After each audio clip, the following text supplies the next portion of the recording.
Sembah dan muliakanlah Tuhan. Itu judul firman Tuhan yang akan saya sampaikan pada saat ini.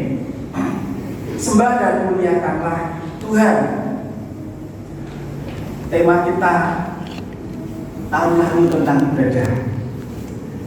Disusul tema kita tahun ini adalah bagaimana kita memiliki hati yang menyembah dan memuliakan nama Tuhan.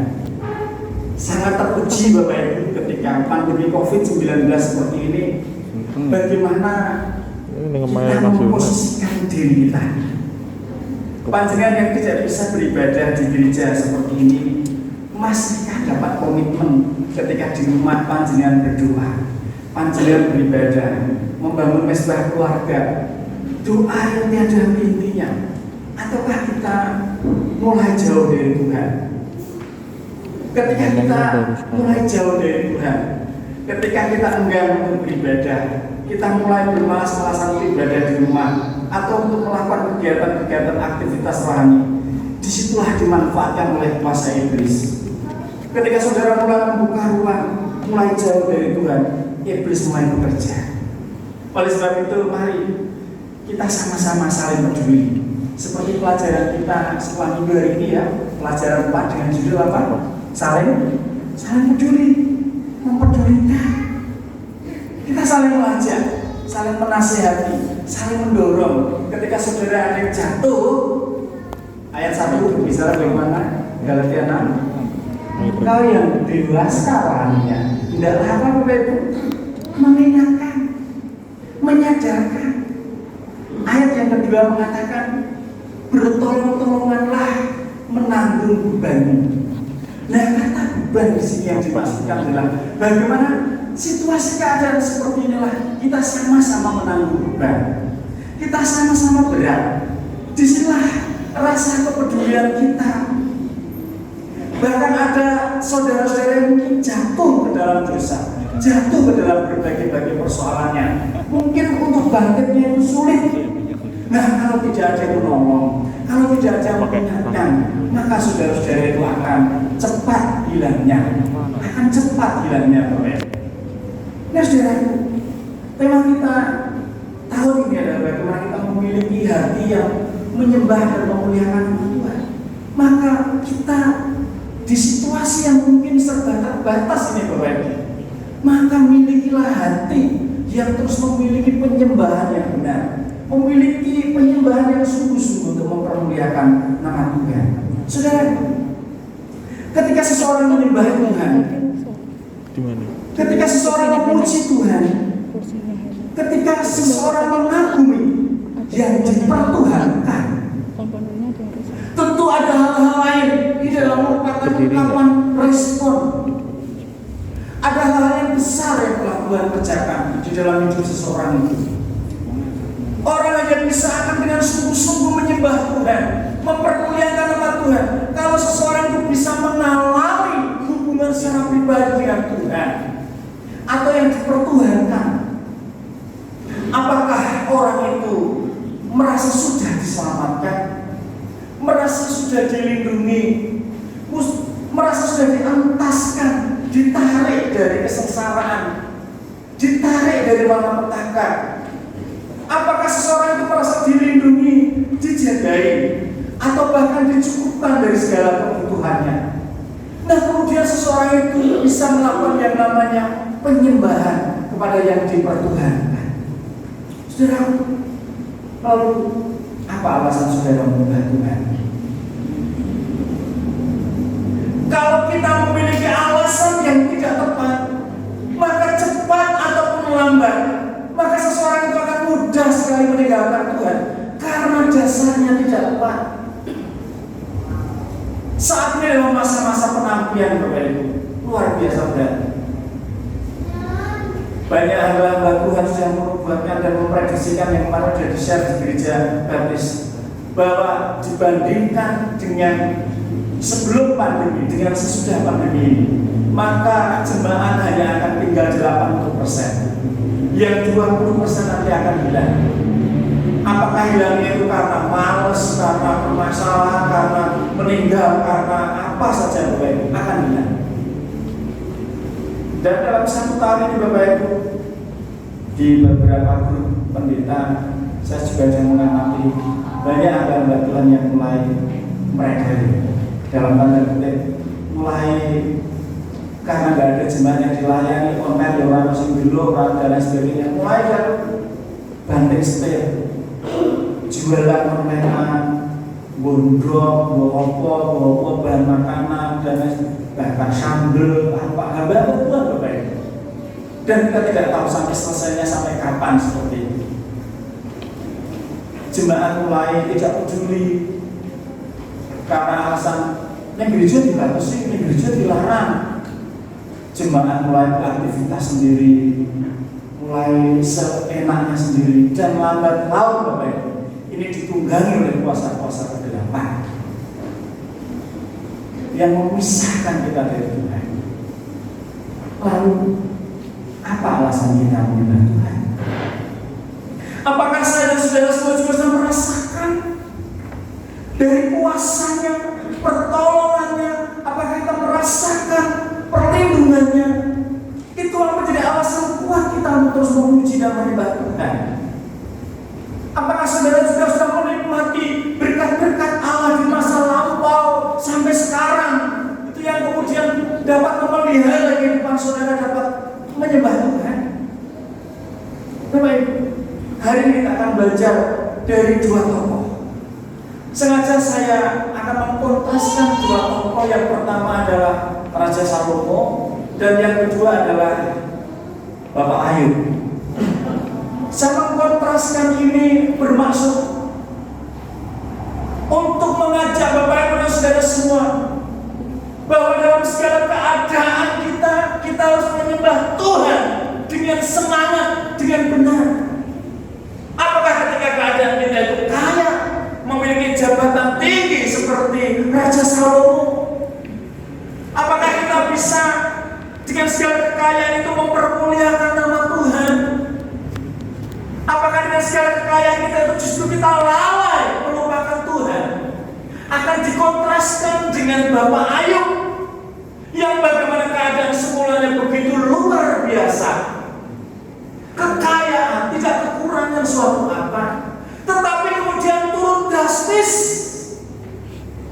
Semua anaknya meninggal, harta bendanya hilang, kemudian sekujur tubuhnya mengalami berbagai sakit penyakit. Lalu apakah dalam keadaan seperti itu bisa menjadikan alasan buat kita untuk menghujat Tuhan atau meninggalkan Tuhan? Mari kita akan belajar dari dua tokoh ini, Salomo dan juga dari Bapak Ayub, bahwa Tuhan itu harus tetap disembah di dalam segala keadaan, baik itu ketika kita sehat, kaya, memiliki jabatan atau apa saja, ataukah pada saat kita miskin jatuh seperti Bapak Ayub, kita akan memuja Tuhan. Kita tidak menduga ya, dalam minggu-minggu ada banyak orang yang meninggal, termasuk yang kemarin mengagetkan Bapak Tafif ya, Pak Tafif Prianto ya, meninggal juga. Luar biasa ketika Desember kemarin baru menjabat PLT, ketika Pak Hendi maju sebagai wali kota yang baru, Pak Tafif menjadi PLT wali kota saudara. Dan kemarin kita dapati beliau meninggal, masih produktif, belum pensiun, sedang menjabat jabatan tinggi, tapi kematian mengambilnya di segala usia. Justru Bapak Ibu, di saat-saat seperti ini, mari kita tingkatkan segala kadar iman kita, kualitas iman kita untuk menyembah Tuhan dengan benar. Lebih sungguh lagi kita memasuki hadirat Tuhan. Selalu menyembah Tuhan karena Allah berkuasa dan senantiasa menepati segala janjinya. Itulah Salomo terus senantiasa menyembah Tuhan. Mari kita akan melihat di dalam 2 Tawarik pasal 6 ayat yang ke-12 sampai dengan yang ke-21. Bapak Ibu, Salomo ini adalah anak dari Daud, dari istri Batseba, dan dia dipilih digadang-gadang menjadi seorang raja. Dia kemudian dididik, dibina, dan kemudian dia memang menjadi pewaris kerajaan Raja Daud. Raja Salomo Bapak Ibu dikenal begitu luar biasa. Salomo atau Sulaiman ya Bapak Ibu ya, kalau nggak salah ya, Sulaiman atau Salomo itu memiliki hikmah yang luar biasa. Dia menulis Bapak Ibu amsal-amsal, pengkhotbah begitu luar biasa. Dan bahkan dalam agama lain Bapak Ibu, Salomo ini atau Sulaiman ini sampai dianalogikan bisa berbicara dengan siapa Bapak Ibu? Berbagai jenis binatang atau hewan. Raja-raja di seantero penjuru bumi seperti Ratu Sheba dari Ethiopia dan sampai datang mengagumi. Dia bisa menjadi raja yang besar penuh hikmah karena apa? Karena Raja Salomo di dalam segala keadaannya, di dalam segala kebesarannya itu dekat dengan Tuhan, senantiasa mengandalkan Tuhan. Dan bahkan Raja Salomo kemudian diberikan kepercayaan ketika segala sesuatu materialnya untuk membangun bait suci sudah terpenuhi, tetapi Daud dilarang oleh Tuhan untuk mendirikan bait suci. Dan Salomo diperintahkan untuk membangun bait suci. 13 tahun bait suci dibangun dengan segala kemegahannya begitu luar biasa. Dan setelah kerajaan yang kokoh Bapak Ibu, apa yang dilakukan oleh Raja Salomo? Raja Salomo dikatakan kemudian berdirilah ia di depan mezbah Tuhan di hadapan segenap jemaat Israel, lalu menadahkan tangannya.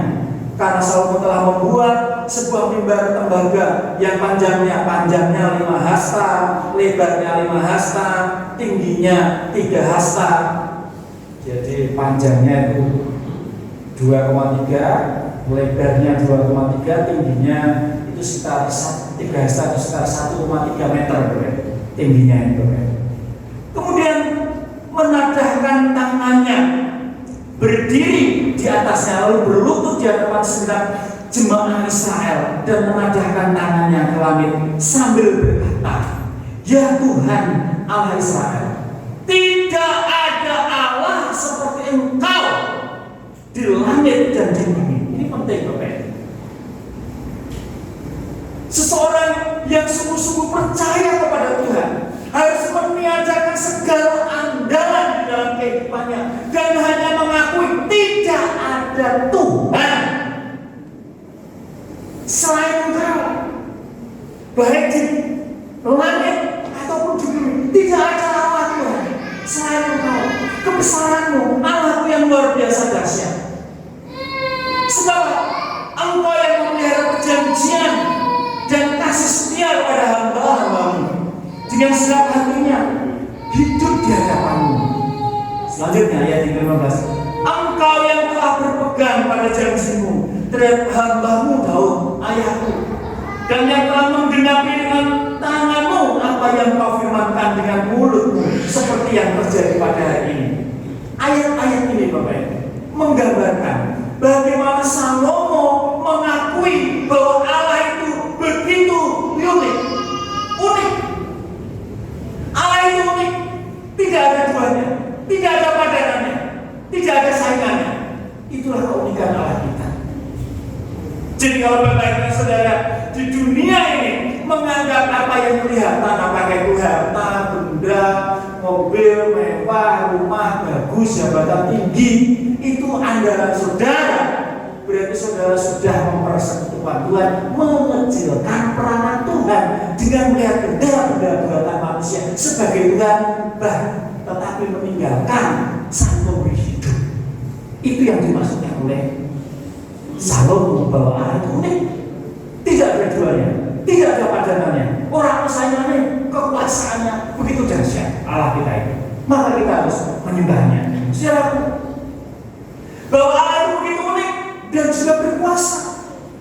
Ketika Salomo berdiri di mezbah Tuhan di hadapan jemaat Israel, menadahkan kedua tangannya dan berlutut sambil menyembah Tuhan. Salomo menyembah Tuhan dan mengakui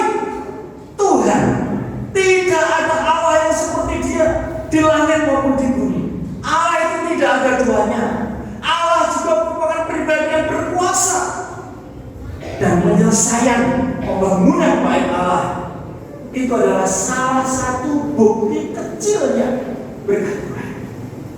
Bapak Ibu, bait Allah itu demikian megah pada zamannya. Bagus. Kalau saudara bisa menghitung, saudara dalam kurs sekarang itu ratusan triliun, Bapak Ibu. Berapa emasnya itu nggak terhitung, Bapak Ibu. Bahkan bait Allah atau bait suci menjadi incaran bangsa-bangsa lain ketika menyerbu Yerusalem. Yang menjadi incaran apa, Bapak Ibu? Bait suci. Mengapa?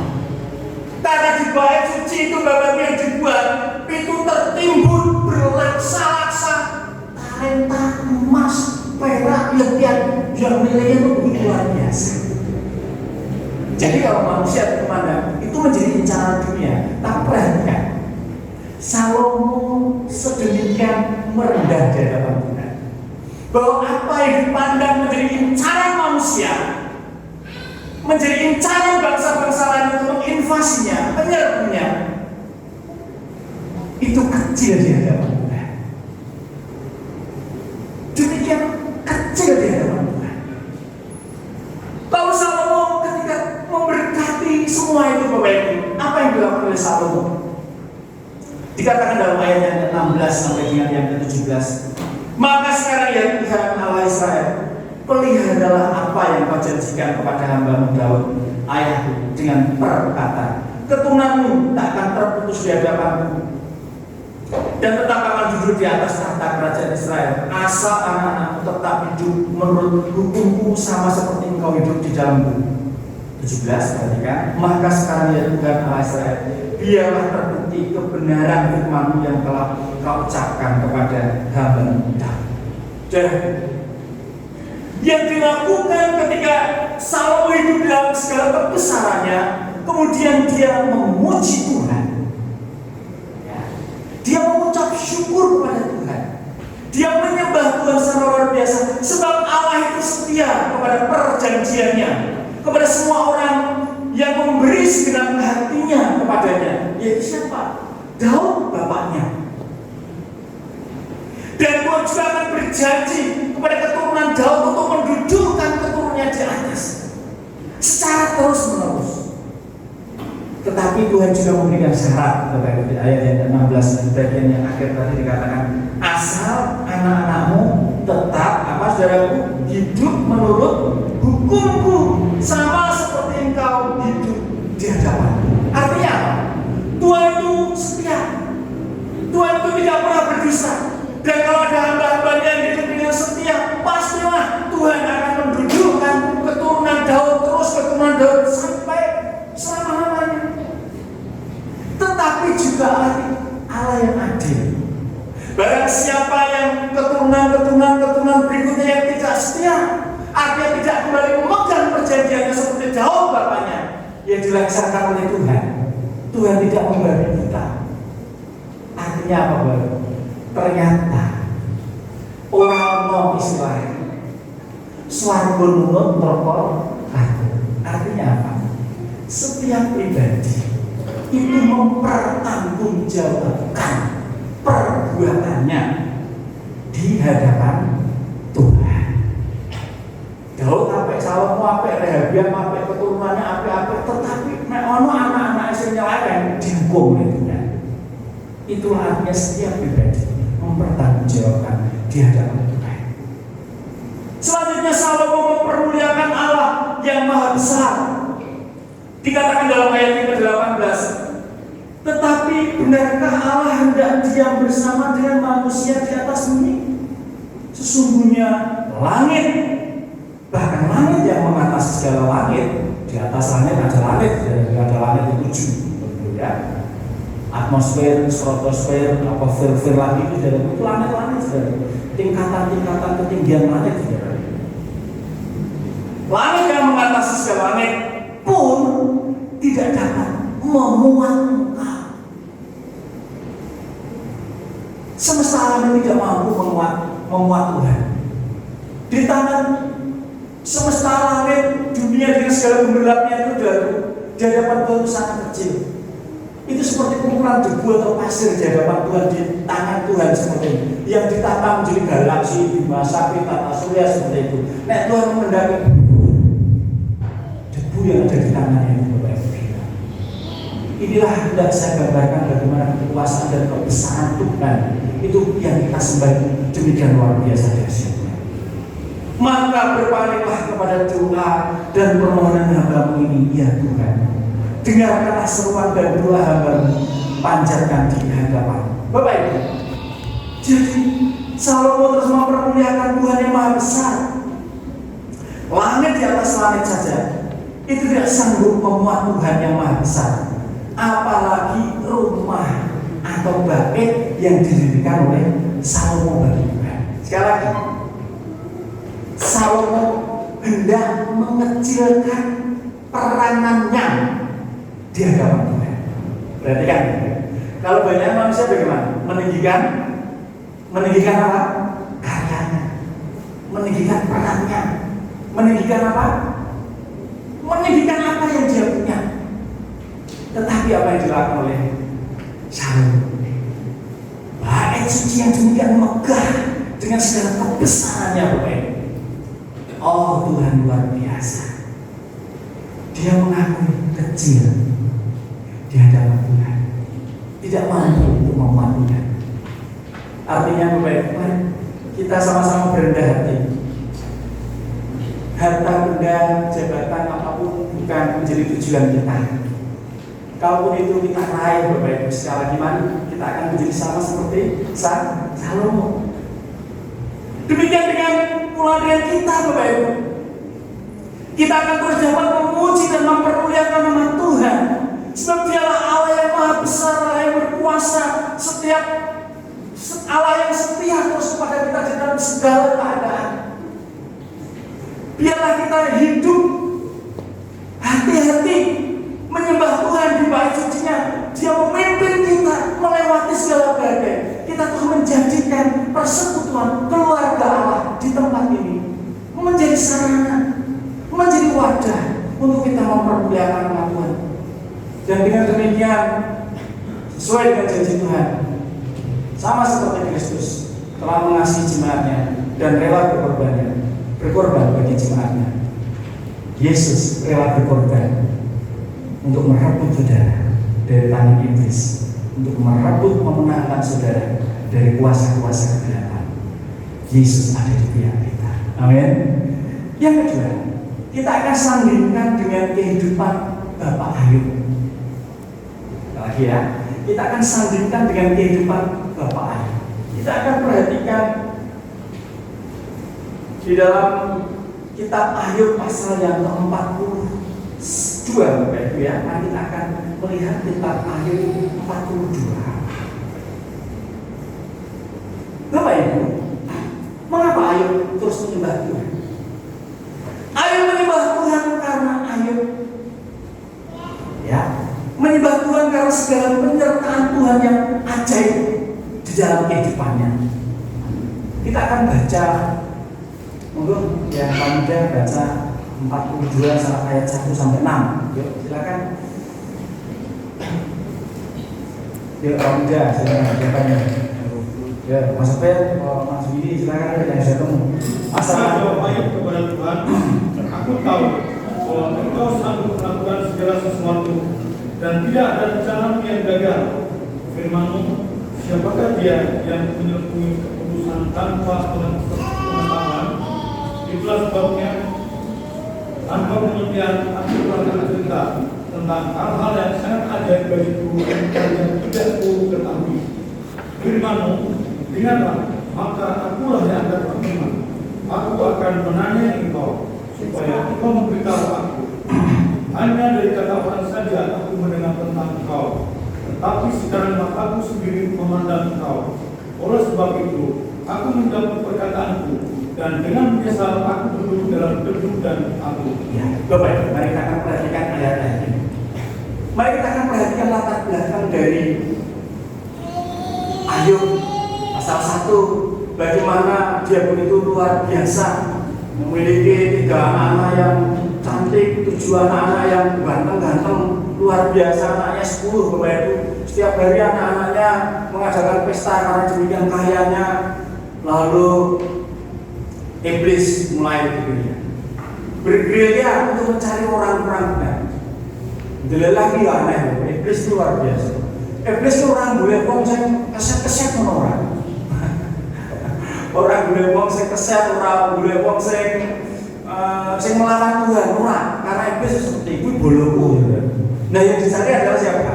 Orang-orang seperti Ayub. Bagaimana pribadi?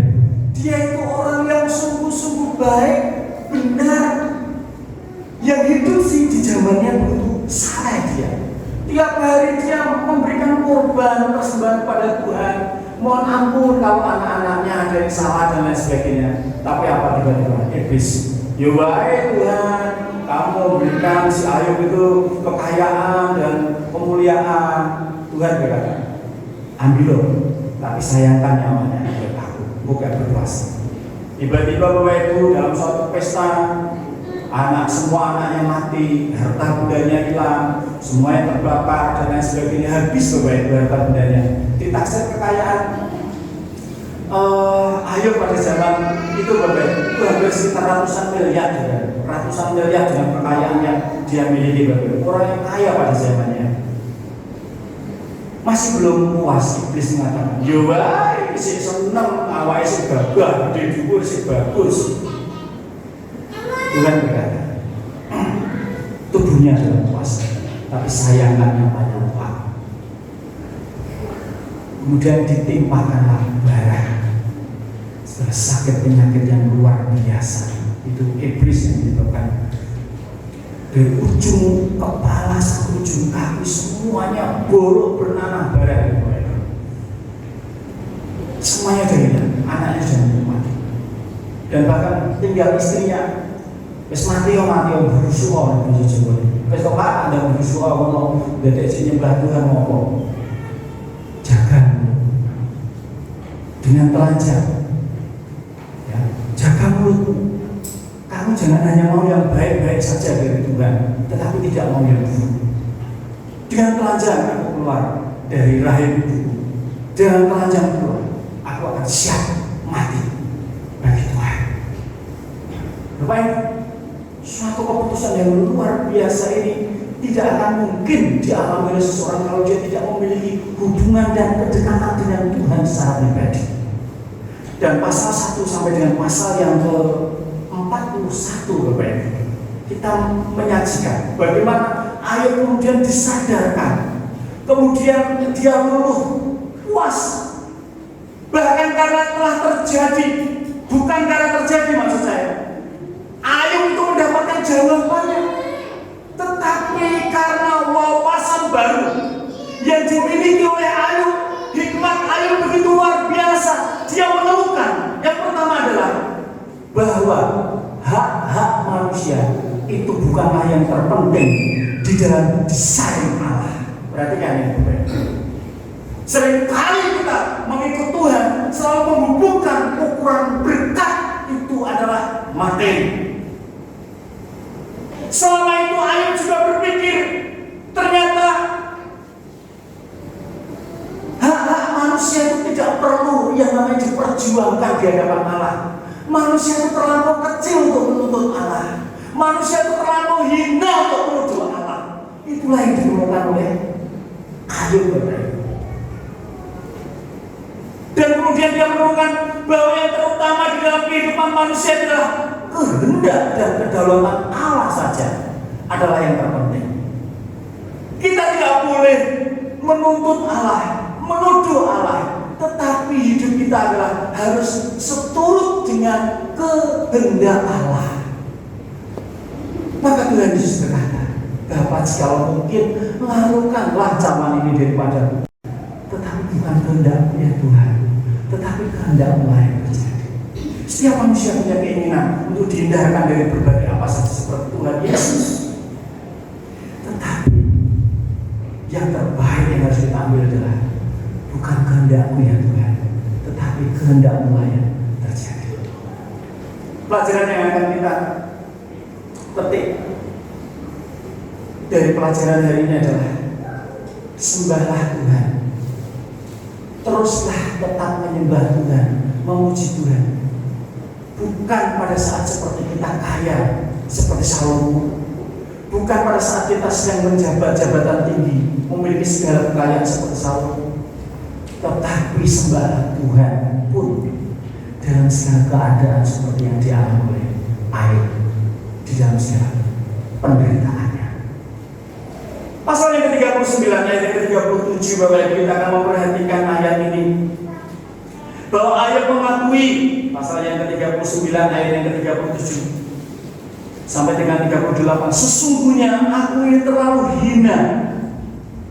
Jawab apakah yang dapat kuberikan kepadamu? Mulutku kututup dengan tangan. Satu kali aku berbicara, tetapi tidak akan pulang, bahkan dua kali tidak akan kulanjutkan. Artinya apa? Setelah menempuh perjalanan berpengalaman dengan berbagai penyakit, kemiskinan, kehinaan yang luar biasa dahsyat, dikatakan Ayub kemudian mengakui kehinaannya, kesia-siaannya mengadili Tuhan, kesia-siaannya menuduh Tuhan, menuntut Tuhan bahwa Tuhan itu tidak adil. Itu Tuhan, banyak orang-orang Tuhan berkati secara luar biasa. Mengapa? Aku ngomong seorang paling terkosong yang dunia. Itu dihilangkan oleh Ayub, Bapak Ibu. Yang kedua, pasal 42 ayat yang ketiga yang sudah kita baca tadi dikatakan, firman siapakah dia yang menyelubungi keputusan tanpa pengetahuan? Itulah sebabnya tanpa pengertian aku telah bercerita tentang hal-hal yang sangat ajaib bagiku dan yang tidak kutemui. Artinya Ayub mengakui ia telah berbicara dalam ketidaktahuannya mengenai karya-karya ajaib Allah yang melampaui pengertiannya, telah disingkapkan oleh Allah. Jadi Bapak Ibu, selama ini Ayub merasa sudah dekat dengan Tuhan. Dia membicarakan kebaikan Tuhan, keajaiban Tuhan, tetapi orang masa kuku remeh ternyata. Orang kulit luar hanya sebatas kulit luarnya saja. Oleh sebab itu Bapak Ibu, kalau saya dan saudara semua ingin mengikuti hati Tuhan, apakah firman Tuhan itu ingin menegur saudara, mendidik saudara dan lain sebagainya, maka pelajarilah terus firman Tuhan secara terus bertahun, maka itu akan menyehatkan saudara, itu akan mendewasakan saudara. Kalau orang-orang Kristen yang membicarakan, oh Tuhan itu baik ketika saya mendapatkan gaji, mendapatkan berkat, mendapat kunjungan, mendapatkan apa, wis wajar biasa. Tetapi Tuhan itu tidak seperti itu. Tidak menurut perkiraan kita bahwa Tuhan itu baik ketika Tuhan memakai orang-orang tertentu memberkati saudara, mengunjungi saudara. Oh Tuhan itu hanya sedikit cara Tuhan pakai saudara. Tuhan itu terlampau dahsyat yang ada di dalam benak kita. Yang ketiga, pasal 42 ayat 1 sampai dengan yang kedua, Ayub kemudian mengakui kebesaran Tuhan dan kekuasaannya yang sanggup melakukan segala sesuatu. Tidak ada rencana Tuhan yang gagal. Semuanya pasti digenapi.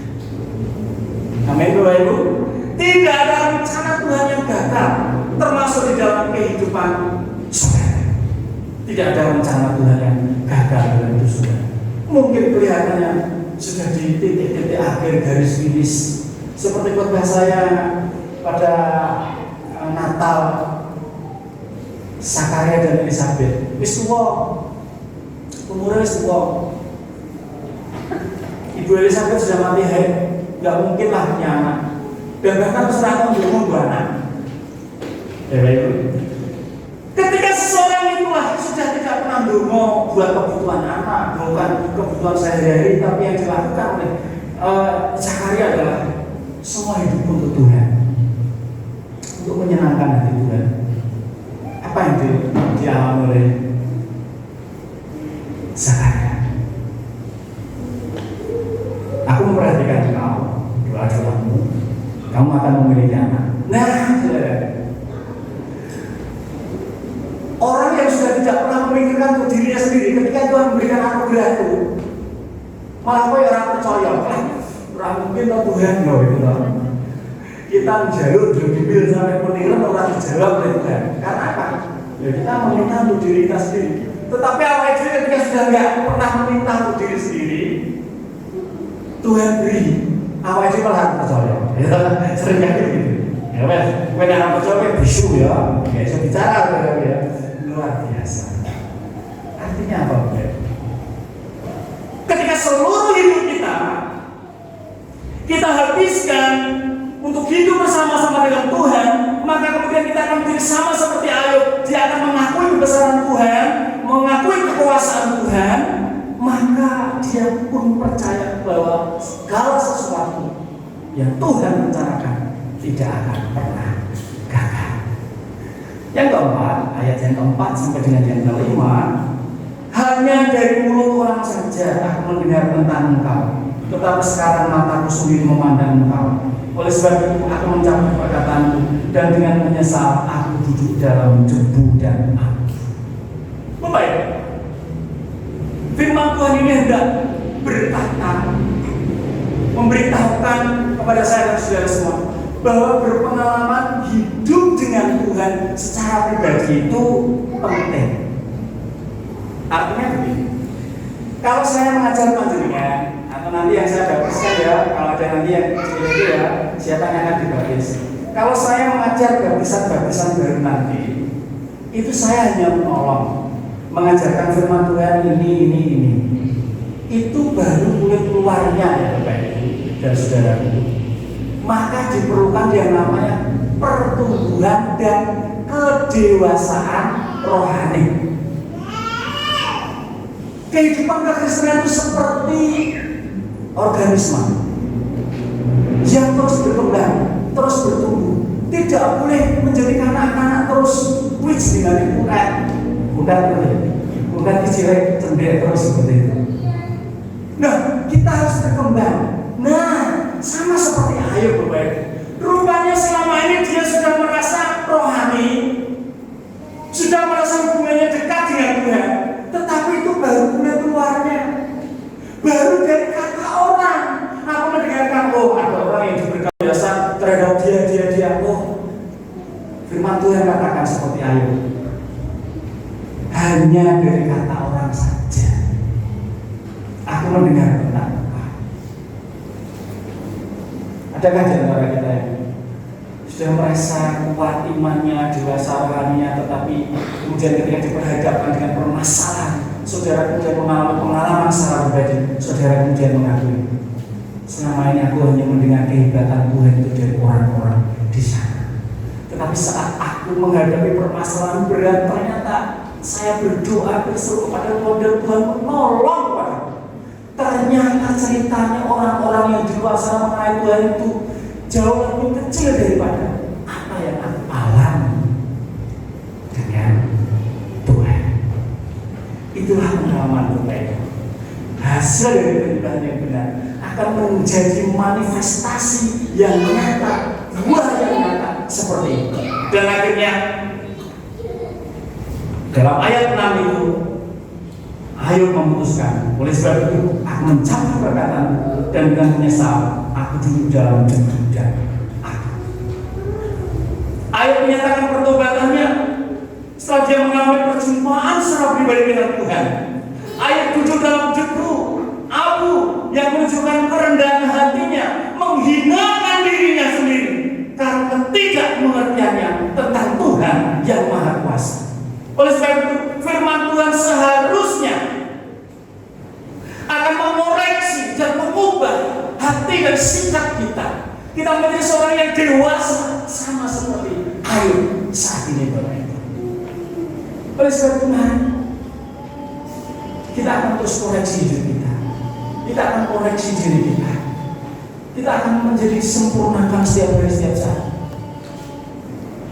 Bukan dengan berkat-berkat materi, tetapi seberapa banyak persoalan, permasalahan yang saya dan saudara hadapi, itulah yang mendewasakan kita semua.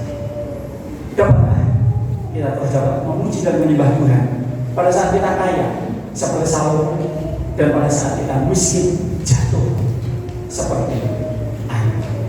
Tuhan memberkati. Mari kita berdoa. Kami mengucap syukur. Demikian jelas Tuhan mau berbicara kepada kami segenap jemaat, bahwa dalam segala keadaan Tuhan harus kami tinggikan, harus kami muliakan. Kami mengucap syukur Tuhan untuk didikan yang terus Engkau berikan kepada kami hari lepas hari, setiap waktu, setiap saat. Itu semua teman dewasa Tuhan. Engkau rela mati buat kami Tuhan. Jangan biarkan lagi Tuhan ketakutan, kekhawatiran, kebencian akan menunggangi kami lagi dan melupakan betapa besarnya pekerjaan dan karya Tuhan dalam hidup kami. Kami mengucap syukur untuk Allah yang baik. Terpujilah nama-Mu di dalam nama ya Tuhan kami Yesus Kristus. Haleluya. Amin. Bapak Ibu dan Saudara